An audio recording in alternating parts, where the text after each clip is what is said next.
Lil Boosie's in his 40s and still have to worry about going to jail like a teenager. That's crazy. I wonder why he never learned from a younger age. It's crazy. You had just beaten your gun case, but then shortly afterwards, the feds took it over again, and now you're still 3 weeks later indicted again. Re-indicted. How did you? Here we go. Welcome back to the channel. Don't forget to hit like, subscribe, and tell a friend. Here we have another crazy story, Lil Boosie. A lot of individuals say Lil Boosie is really from the streets. He's one of the only real gangsters right now in the rap game, believe it or not. If you don't believe me, hear what this man right here is saying. Boosie got like 30 to 40 around him all the time. And if you touch Boosie, something's gonna happen to you. Something's gonna happen to you. If as your friend, if you do something in the streets, he'll let the streets kill you to maintain the street rule. That's why a lot of his friends is dead and the dark cloud sits over his head. See, when you so down with the streets. Is that the truth? I mean, I have to admit, Lil Boosie, everything you talk about, I'm from the streets. And I do know, being from the streets, only jail comes along with that. Crimes, murders, and things like that. Drugs and stuff like that. It's crazy. Homie, you had one of your partners killed, like Boosie was doing, upholding them street rules. Any man that constantly hide his eyes is not to be trusted. That's the window to the soul. When you look a person in his eyes, man, when you hiding your eyes, you hiding something. Is that the truth? Is Lil Boosie always hiding his eyes? Have to admit, I saw Lil Boosie's eye a lot of times. They're really red. He shows his eyes sometimes. It's crazy. And Boosie hide his eyes a lot. He will not let you look into his eyes. He done crossed a lot of friends upholding these street rules. I have to admit, I'll say Lil Boosie's a good father. I actually think Lil Boosie's a good person, good personality at all. But this is what a lot of individuals saying about Lil Boosie. Blew my mind when I heard it. It really did. He will not let you look into his eyes. He done crossed a lot of friends upholding these street rules.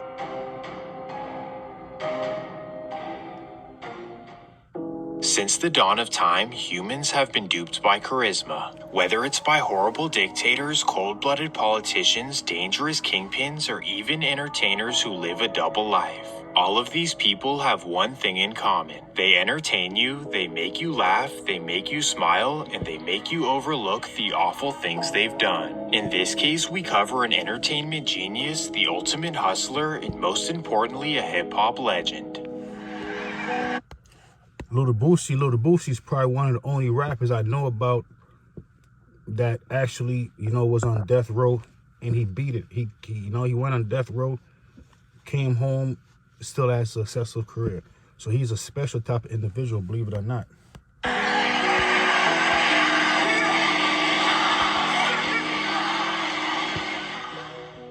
But what if I told you there's another side to this man? Possibly an evil control freak who eliminates anyone who challenges him. A man who comes equipped with goons who will throw away their freedom for him at any moment. And finally, I do have to admit that I do know that for Boosie at all times. He said you can't be around him for no reason at all. You have to play a role. And most individuals around him are licensed firearm carriers, even though he's a convicted felon. It's crazy. Man who will turn his own friends and brothers into enemies simply because they want to leave his nest. Or maybe he's just a man who had to do what was necessary to make it out of his circumstances. In this video, I won't tell you what to believe. Instead, I'm just here to lay out all of the facts. This is the crazy. And Lil Boosie right now, he's back in court, fighting another charge. That's the thing about being from the streets. It's like, once the law gets a hold of you, they kind of never let you go. Lil Boosie's in his 40s right now, going through things like what teenagers went through, going through the same thing he went through when he was young. Unbelievable. The story of Lil Boosie, so let's dive right in.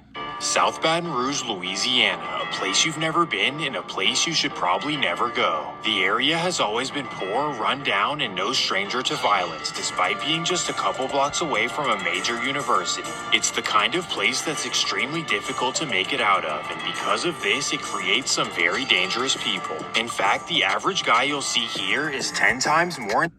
C Murder, he's from Louisiana. Lil Boosie from Louisiana. NBA Youngboy from Louisiana. Birdman from Louisiana. Lil Wayne from Louisiana. But Boosie, he's from a different part of Louisiana. He's from across the bridge. Intimidating than even the scariest person in most states. In a lot of places, there's structure and codes to the streets, but here, none of that is respected. The part of Louisiana where Lil Boosie's from, they said that Baton Rouge area is completely different from the rest of Louisiana. They said Louisiana has always been a different type of place. Keep in mind, that's a deep south. That's actually the real south. Down good old Louisiana, believe it or not. That's where Lil Boosie Up for literally any reason. Jealousy and envy are the main reasons, and to make it worse, everyone is packing heat. No, I kid you not. Everyone in Baton Rouge is carrying 30s. Plumbers, college graduates, professors, I kid you not, it's literally everyone. And this is what makes the environment so much crazier. In other cities, people squabble to solve issues, but sadly here, this could never happen. That's why Baton Rouge is one of America's top 5 most dangerous cities. Well, don't forget, that's home to the Angola prison. The Angola prison is one of the most notorious prisons, in America, believe it or not. Trust me, you don't want to go there. You don't want to go there. This story begins in the heart of the madness, particularly the West Roosevelt projects. This is where Torrance Ivy Hatch Jr. was born on November 14, 1982. Growing up in the projects was rough as he was exposed to violence, substance abuse, and other vices that no young mind should ever see. At home, Torrance was raised by a single mother who was a middle school principal and well-respected woman in the community. But because teachers are severely underpaid, finances were very slim for them. It's crazy. I said Lil Boosie's mother was a principal, and his grandfather was a Baptist preacher. Well, believe it or not, Lil Boosie chose to go down the wrong path. As you can see, he could have went down a different path. But no, that's probably why right now in his 40s, he's still risking going behind the bars for the rest of his life. That's crazy. Family. On top of this, his father was a street hustler who was in and out of the system. Regardless of these hardships, Torrance had high expectations from his mother, specifically to follow in his brother's footsteps. This would be his older brother Takari, who was a well-mannered kid and a future college graduate. Takari was your typical mama's boy, the one who did everything right. Now, on the other hand, Torrance was the complete opposite. Since he I said Lil Boosie chose to go down the wrong path. He chose to go down the wrong path. He made Marlo Mike go down the wrong path too. That's what I heard. Young age, he was known for acting out, fighting, and constantly having issues with authority figures. As teens, we made different choices. Boosie went to Kenilworth for basketball because that's where he excelled in basketball. And that was just like the school they fighting and all that shit, you know what I'm saying? And the fights turned into shootings. So I think that's how Boosie ended up going that way, man. While he was starting to head down the wrong path, sadly, tragedy would strike. In 1997, Torrance Hatch Sr. lost his life to a battle with cancer. This is when Torrance Jr.'s world collapsed. His father was his superhero and the one he wanted to see as much as he could. So now that his father was gone, Torrance no longer saw a reason to continue playing ball or even attending school. Instead, he entered his new persona, the one called Lil Boosie. From the age of 14, Boosie became a hustler in the streets of South Baton Rouge, an area where stepping on someone's toes can get you whacked. He started with nothing and ran it up with his 2 closest friends. First would be his best friend named Daryl Milton, also known as Bleak. Bleak actually grew up in the same projects as Boosie, and that's how... Don't forget, all these accusations just allegedly. But I have to admit, Lil Boosie, every interview, he'd let you know, I'm from the streets. I'm from the streets. How they met. Since the Sandbox, they were always together and were known to always stick up for each other. And second would be another close friend named Ivy Smith, also known as Lil Ivy. Ivy grew up about 5 minutes north of Highland Road in the top of South Baton Rouge. And according to locals, he was the pretty boy who was known to have all the ladies. Bleak was the muscle, Boosie was the leader, and Ivy was the popular one. In the process, they picked up a friend who ended up being the wildest one. This would be a handsome young man by the name of Nicholas Sterling, also known as Lil Finn.